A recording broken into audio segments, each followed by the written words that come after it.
Ever wonder what's really going on behind the scenes with the stuff you use to clean your house? I'm talking about your soap, your laundry detergent, all of it. Today, we're going to pull back the curtain on the surprisingly intense financial world of domestic hygiene. Yeah, really think about it. That simple bar of soap, it's not so simple. There's this whole economic story packed inside. We're talking fierce competition, paper-thin profits, and some really high-stakes decisions. So let's dive right in. Okay, so to really get this, we've got to zoom out and look at the big picture. And trust me, this market is huge. This isn't some small niche thing. We're talking about a massive and still growing part of the economy, especially in a country like India.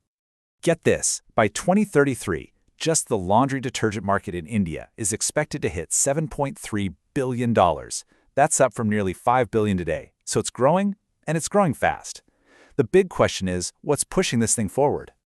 Well, it's actually a mix of a few really powerful things. You've got more people moving to cities, right? And more homes getting washing machines, so that's a natural boost.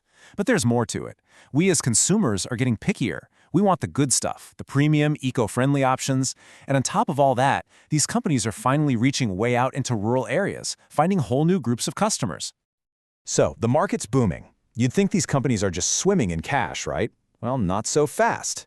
When you actually look at the numbers, the story gets a lot more complicated. It's fascinating, really. This is a business where every single penny, every tiny fraction of a percent makes a huge difference. And this is where it gets really interesting. Look at this. The revenue, it's growing nice and steady. But the profit margin? Whoa, it's all over the map. 1 minute it's basically zero, then it shoots up, then it drops again. It's a total roller coaster. And it tells you something crucial. Just because you're selling more stuff doesn't mean you're making more money.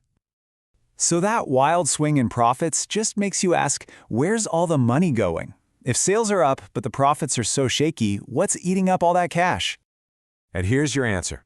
It all comes down to the cost of materials, a whopping 68%. That's more than 2/3 of every dollar they make goes right back out the door to pay for things like chemicals, oils, and packaging.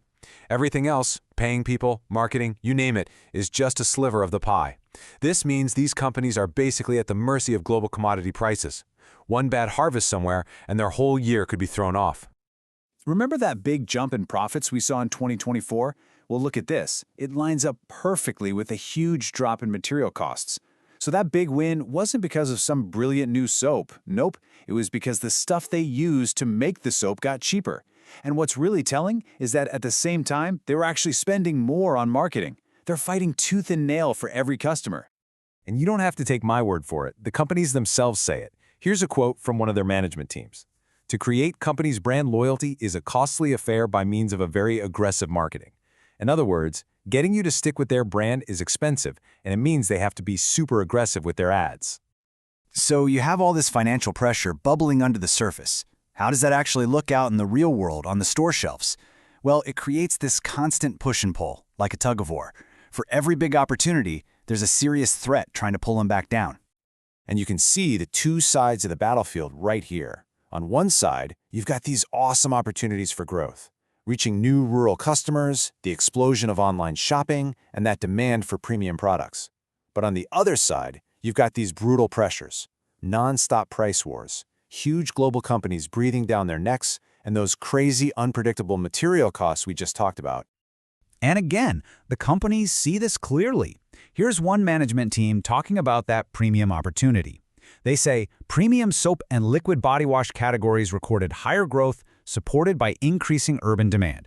So they know that city dwellers are where the money is for those higher-end products. But then you get the other side of the coin, the reality check. The same companies report that the company faces cutthroat competition in the market from various emerging FMCG producers. Cutthroat, that's their word. It's not just the big guys. It's a constant wave of new, local competitors jumping in, which keeps everyone on their toes and prices low. Okay, so how in the world do you win in a market like this? One where there's growth, but your profits could disappear overnight. Well, these companies actually have a playbook, a strategy for how they plan to tackle this. And it really boils down to 4 key things. First, go premium. Target that urban customer who's willing to pay a little more. Second, go green. Sustainability is a huge deal for shoppers now. Third, get online. Double down on e-commerce and sell directly to people. And last but not least, innovate. That means new products, sure. But it also means finding smarter, cheaper ways to make them, so you're not so vulnerable to those crazy material costs. So what's the bottom line here? I'd call it cautious optimism. Yeah, the market is definitely growing, but man, it is a tough, tough business.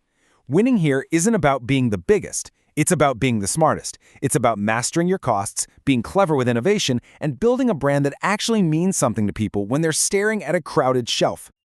And that really leaves us with the big question, doesn't it? As this whole market keeps changing, what's going to win in the end? Will it be the cheapest brand, the most eco-friendly one, or the one with the smartest new idea? Whoever figures that out, well, they're going to be the new kings of clean. Thanks so much for tuning in.